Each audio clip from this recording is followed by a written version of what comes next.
So hi, here is my model still working on the multi-level classification. I have 12,000 items and so far it's been over an hour. Not not quite fast. I was expecting this to be faster. This is not a big data set anyway.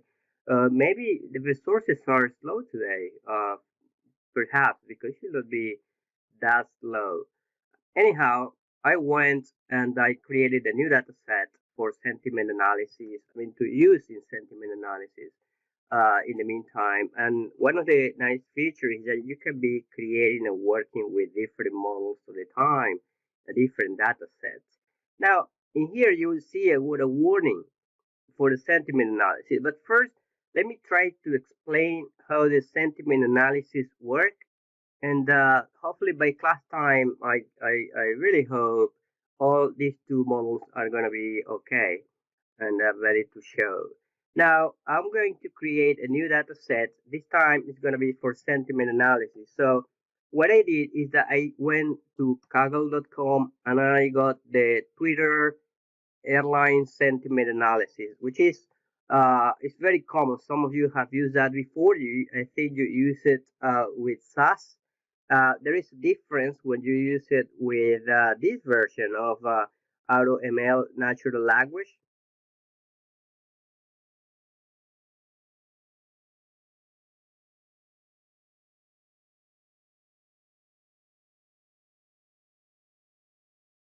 All right, so there is a difference in the sentiment analysis between when we use a tool such as SAS, for example, and we use this AutoML natural language. I feel with this tool, I'm feeling a bit restricted. Uh, on one hand, that's bad. On the other hand, the good things is that this is very automatic. Like really, there is no coding required. Now I put the name of the data set. I'm gonna select that is sentiment analysis and you can get the file from the cloud storage as a CSV file.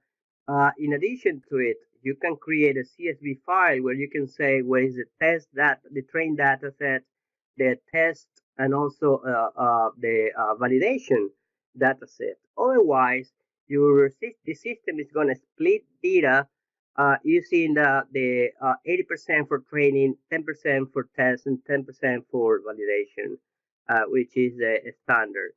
Uh, One of the things is this, the sentiment scale.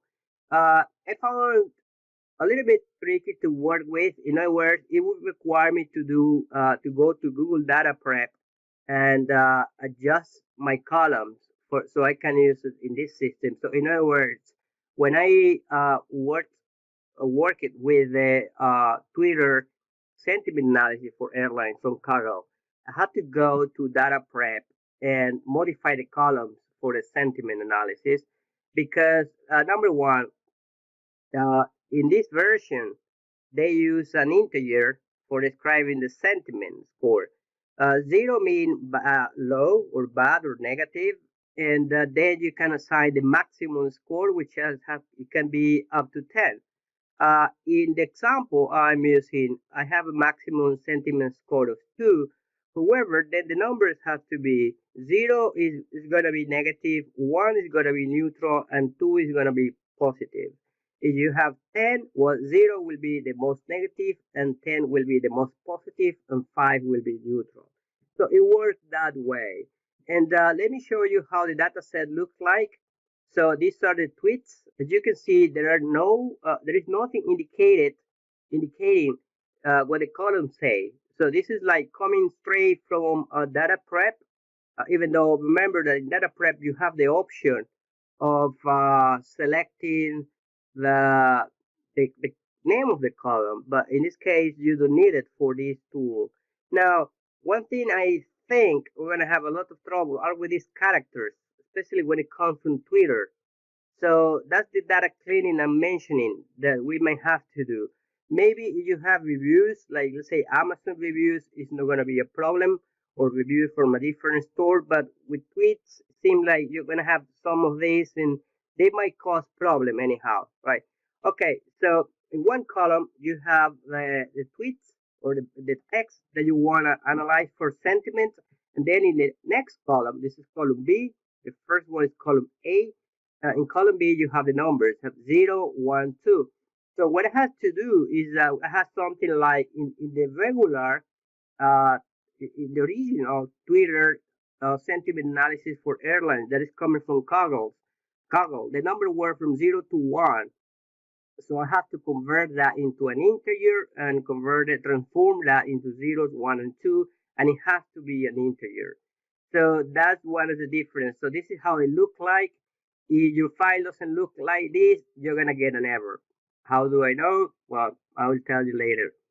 And okay, so I put the maximum sentiment score of 2 because that's how I coded this. I mean I could have used 0 to 10 easily. It will be just your choice, and then after that you just click create data set, and that will take a little bit of time for creating the data set. Now let me go back to the where I have the data set before. I have this one running, which is the happiness one. So this Twitter sentiment analysis, I'm going to click and going to select it. You can see have some warnings, and the warnings, it's coming from the. This is, in my opinion, they're coming from the characters that we have. It's nothing terrible, to be honest, but this is how it is. So we have 10,000 records with let's say a positive score. We have I'm going to click dismiss here, you know, right. So this is just a warning, it's not an error. Now, 10,000 or close to 11,000 records have a positive score.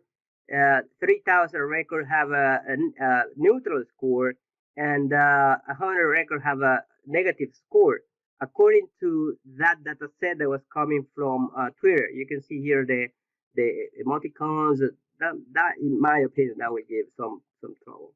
And you have some bad words in here from Twitter. So you're sensitive to this, just don't read it.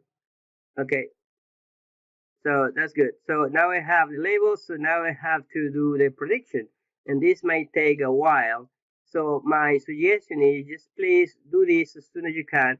If you have less than 100 per label, you're gonna get a warning, and so actually I think you're gonna get a warning. I have done it with 92, 93. So the minimum should be 100. So the more, of course, the more the better. Yeah, the more labels the more items that you can assign to a label, the better. Yeah, and so you have also more scores, like 0 to 10. You have to have at least 100 per each one, and that's why I prefer to use this 0, 1, 2, or it could be 0 to 5. That's something that works. Now let me click start training. Let me call this Twitter, call it one, so because I can have more than one model, and this might take, today is the 22nd of May. It seems like it's taking forever, but so let's hope that it's gonna be quicker than before. So now, as you see, I have two models being trained. I don't see the other one yet, but this one is already running. You can see. So it may take a little bit of time to show up. Now sit tight. So now you have how to create these two different, one sentiment analysis and another one which is a multi-level classification with almost the same number of records. I'm gonna post in Blackboard the file for the Twitter sentiment analysis, taking into account that I already did a transformation and I already did the data cleaning for you. However, if you are doing this in an assignment, you have to be cautious about the data cleaning. If the data is not clean, this is not going to work. And it sounds repetitive, but you will be surprised. All right. Thank you very much, and I will see you in class.